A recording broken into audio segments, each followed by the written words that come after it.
So you got one of these nice Pella storm doors. I didn't. Or maybe someone you know does. And the handle broke. Now I would love to tell you that you can fix this without buying any parts, but you can't.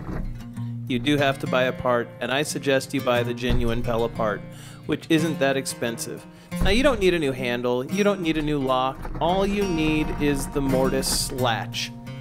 I'm going to show you where to buy that, and I'm also going to show you how to replace this part pretty painlessly.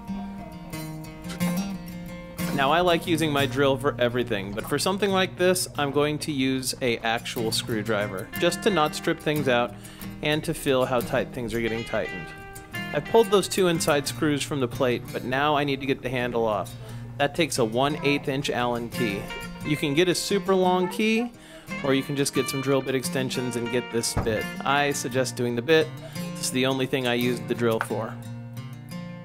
And as you can see, it takes quite the extension to get past this handle, but there's really no other way of reaching it unless you want to just sit there and tweak around with an Allen key. Your choice. Gonna pull that set screw back, and that handle should slide right off, or maybe it just takes a small wiggle. There's your set screw. Don't lose it or you're doomed. Pull that right off, remove that handle, and immediately take that set screw and thread it back in where it came from in the handle, in that little hole, and set it aside so you know that you will not lose it. Now we can go ahead and pull that handle out, because the screws holding that plate on the outside of the door are loose, and that's pretty much what was sandwiching these together into the Mortise locking mechanism in the middle there. And that's just what it's called. A Mortise is like a slot that goes into the side of a door or a piece of cabinetry. It's a square hole. You know, you can look up what that is. There's a couple ways to describe it. Either way, that's what it is, a Mortise lock, the kind that's going straight into that channel. You can see the square shaft goes through, and it engages the hardware inside that makes the door latch open and close. Now I used the drill here, no big deal. I'm pulling out the screw at the top and the bottom, and the screw in the middle that holds in this locking mechanism. I'm going to immediately take that machine screw that came out of this and stick it right back in here so I don't lose it. Now this whole assembly is pretty loose. I can take this plate off. There are screws in this, and so I would encourage you, put it back together with that outside plate and lightly thread them in so you don't lose this hardware. When you take stuff like this out, it's great to just reassemble it off of the door so you know where all the parts are when it's time to reassemble it. Trust me, don't just make a pile of parts. So you can see this is sliding up and down, and it's because the door can be flipped up or down depending on what direction it goes in, if it was left hand or right hand swinging. Now you need to get this piece out, and it's going to require a little prying. Don't damage your door, but just give it a little bit of prying around the edges, and it's going to pop out of there. Only way to get it out. Just be careful, don't mess things up. See those little tabs? That's what's retaining it. And on a new piece, there'll be another tab that isn't on this one. Now you can see how this is supposed to work. There's the bottom piece that hasn't been engaged if the door was upside down. And here's the piece we're using now. See?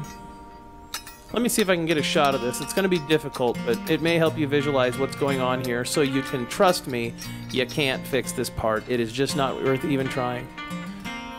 Now, see how it's riveted shut? Don't mess with it. Just don't mess with it. There is a whole other assembly in here, but you can't get to it. See this spring? And see this little plastic tab? I'm trying to show it. See it right there on the edge of the screwdriver? That's what's broken off. That square peg hole thing that you're putting the handle through engages a little plastic or soft metal tab that engages this spring, and that spring is what holds your door open. Now I went down to Lowe's to see if I could find this part, and guess what? They don't stock it anymore. They sure used to. Here's my door. And look, there's the exact piece of hardware I'm looking for, but they don't stock it. All they stock is these handle kits, and these don't even have it. So don't bother trying to drive down to Lowe's. I also checked Home Depot. I also checked a door distributor that stocked this stuff. Nobody had them in stock. go to Amazon and search for Pella Storm Door Mortise Lock Body. And there it is. That's the one for me. Some of them have square frames on them. Some of them are round. This is exactly mine. This is exactly what you're looking for if you have a door like mine. See? There it is.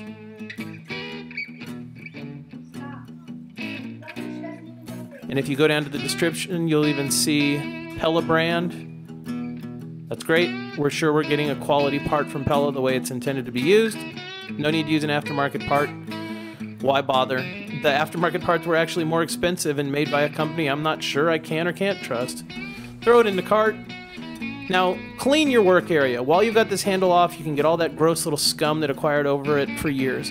This is the difference between a good handyman and a bad handyman.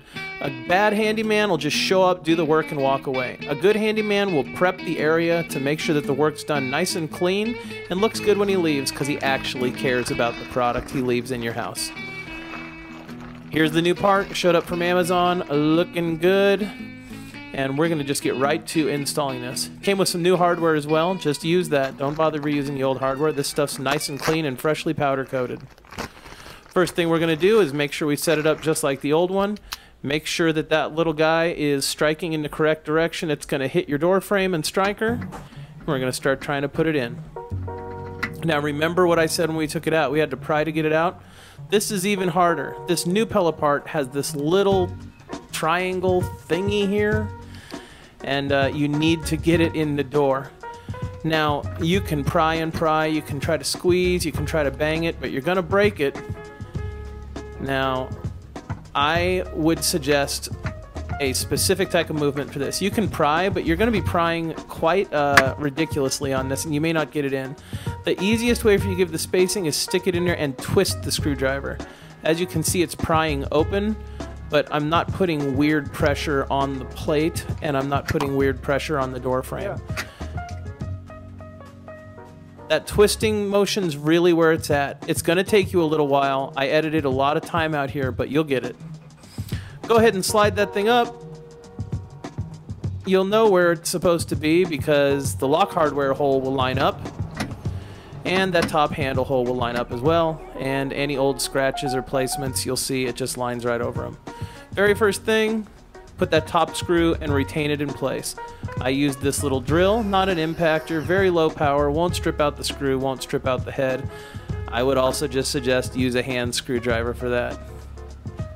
Now, pull out that handle and put on the outside portion, and we're going to stick it through the hole, and we're going to do a little test here and make sure that that latch is going to hit the striker and actually close the door straight. Now it should. There's not a lot of room for error with this. You didn't adjust the door, you didn't adjust the hinges, you didn't adjust the striker. The part is identical from Pella. The tolerances should be the same, but there's a chance that you may need to adjust that striker in the door frame, which is just a couple of screws where this latch is on. Now go ahead and put that handle in. Don't put it in backwards like I did at first. Put it in like that. And look, it's holding the handle up because that tab to the spring isn't broken.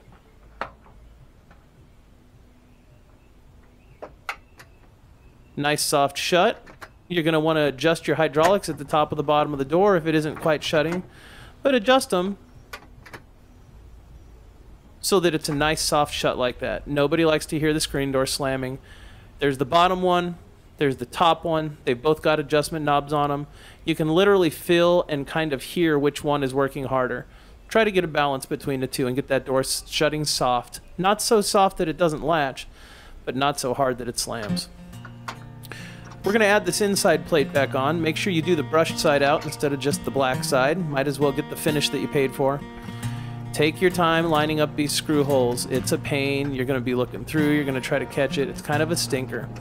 Just hold the other side in place with this one and fish around until you can thread it. And thread it by hand. Don't try to start it with a screwdriver or a drill because you might cross thread. Get it done by hand. And once you've got that in, don't over tighten it because you've still got work to do. Take this locking mechanism. Pull that little screw out. And we're going to go ahead and slide this locking mechanism into place. This will require you to do a little bit of jiggling of the inside and the outside plate to make sure that it fits through.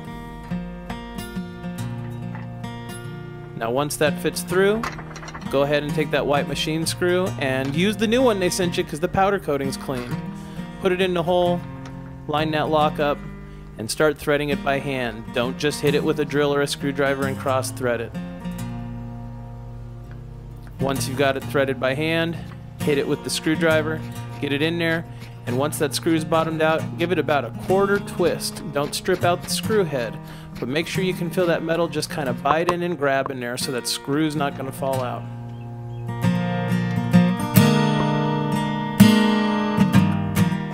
Now, because you've adjusted it, you can tighten the plate up the rest of the way. Again, this should not have moved the mortise locking assembly at all because you had it with that first set screw. But let's do a test close anyway.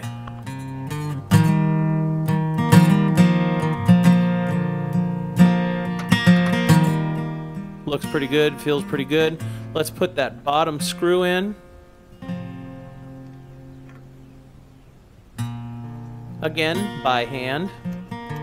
This is just a sharp little screw going into a piece of metal. If you strip it out, you're hosed. That's it. You can't fix it. I mean, you can, but it's a real pain in the butt. Just do it by hand. Only a few turns. And finally, this little snap that covers up that empty hole, because you won't be using any screw here. That's if it was flipped upside down. It would be this screw for the locking mechanism. Completely done, completely clean. Locking assembly works. Go ahead and test it. One last thing to do is put on that inside door handle, or outside, depending on which one you took off. And you know what that means. That means we got to get to that darn set screw again. So, squish it together, pull the handles together from both sides to make sure it's in all the way, and the handle gets into the hole. Go ahead and tighten this up, and don't over torque it. Get it in there nice and loose, and when the screw bottom's out, of course do a little wiggling to make sure it's seated nice and square, and then give it about a quarter turn, if even that, just enough to feel it bite in so the handle won't fall off. And finally, give it one more shut test. And guess what? You're done, looking great, and just in time for the kids to break the one on the other door the same day you fixed this one. Thanks for watching. Please like, comment, and subscribe. I appreciate you all. I'll see you in the comments section, and I'll see you with another video real soon. God bless.